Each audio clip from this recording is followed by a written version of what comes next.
مجلس منتظمہ کا یہ اہم اجلاس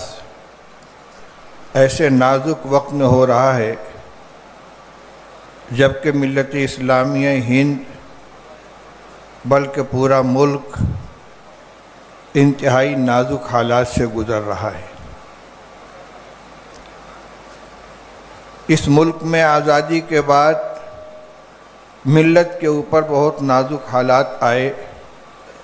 ہزاروں فسادات ہوئے، جان مال کی تباہی ہوئی، دکانیں لوٹی گئیں، مکانات جلائے گئے، عصمتیں لوٹی گئیں، کاروبار تباہ کیے گئے۔ لیکن اب براہ راست مسئلہ ہمارے دین اور ایمان کا آ گیا ہے۔ اس ملت کو ایمان اور اسلام سے محروم کر کے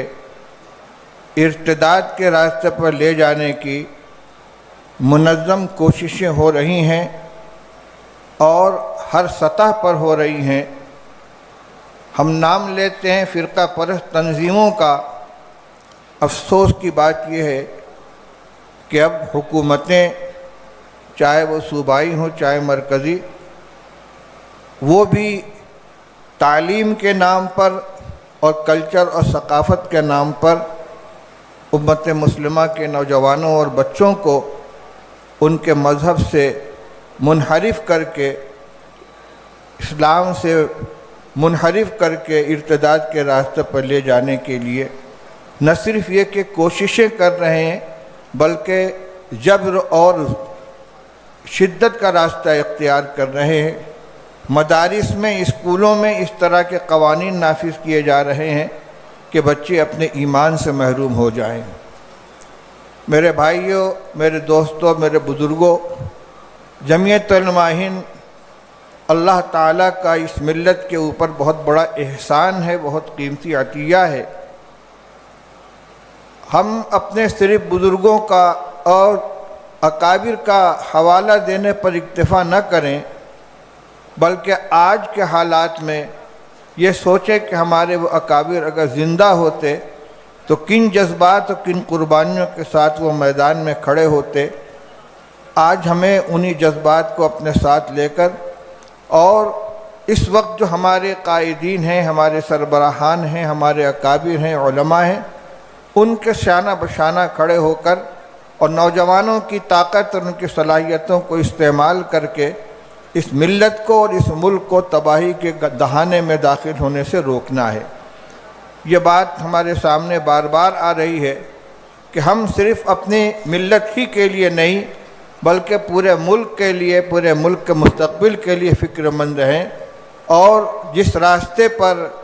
ہمیں چلایا جا رہا ہے، یہ چلانے کی کوشش کی جا رہی ہے یا ملک کو لے جانے کی کوشش کی جا رہی ہے، یہ ملک کے لیے انتہائی تباہ کن ہے۔ اس وقت ضرورت ہے کہ بالکل نچلی سطح سے لے کر چوٹی تک جمعیت علماء کی تمام اکائیوں کو مضبوط اور متحرک کیا جائے۔ اللہ تعالیٰ نے ہمارے نوجوانوں کو، ہمارے علماء کو، ہمارے عوام کو، ہمارے بچوں کو جو صلاحیتیں عطا فرمائی ہیں، ان صلاحیتوں کو جمعیت کی پالیسیوں اور اس کے کاز کو بروئے کار لانے کے لیے اور ان کو مضبوط کرنے کے لیے استعمال کرنے کی ضرورت ہے۔ حضرت صدر محترم ہمارے درمیان، میں بلا کسی چاپلوسی کے یہ کہنا چاہتا ہوں کہ ہم نے اپنے اکابر حضرت مولانا سید حسین احمد صاحب مدنی اور حضرت مولانا سید اسد صاحب مدنی رحمۃ اللہ علیہ، مجاہد ملت حضرت مولانا حفظ الرحمن صاحب سیوہاروی رحمۃ اللہ علیہ کو اپنے اپنے نازک اوقات میں جس عزیمت اور ہمت کے ساتھ کھڑے ہو کر حالات کا مقابلہ کرنے کو دیکھا ہے، پڑھا ہے، سنا ہے، آج اللہ تعالیٰ نے موجودہ صدر جمعیت کی شکل میں ہمیں اللہ تعالیٰ نے ان کا بدل عطا فرمایا ہے۔ ہمیں اس قیادت کو بھرپور قوت پہنچانی چاہیے، ان کے جذبات کی قدر کرنی چاہیے، اور اللہ نے ہمیں جتنی صلاحیتیں دی ہیں جان مال کی قربانی کے ساتھ ان کے شانہ بشانہ کھڑے ہو کر ان کے خواب کو شنمید تعبیر کرنے کی کوشش کرنی چاہیے۔ اللہ تعالیٰ ہمیں اس کی توفیق عطا فرمائے۔ آج یہ پہلا اجلاس ہے، دعا فرمائیں کہ اللہ تعالیٰ بہترین فیصلوں کی ہمیں توفیق عطا فرمائے، اور یہاں سے جو ہم واپس جائیں تو کچھ عزائم لے کر جائیں اور ان کے اندر کام کے اور ان کے تکمیل کے رنگ بھریں۔ اللہ تعالیٰ توفیق عطا فرمائے۔ انہی الفاظ کے ساتھ میں اپنی نیک خواہشات کا اظہار کرتا ہوں، دعا کرتا ہوں کہ اللہ تعالیٰ ہم سب کو مل کر ملت کی اس کشتی کو پار لگانے کی اور ملت کے تئیں اپنی ذمہ داریوں کو ادا کرنے کی توفیق عطا فرمائیں۔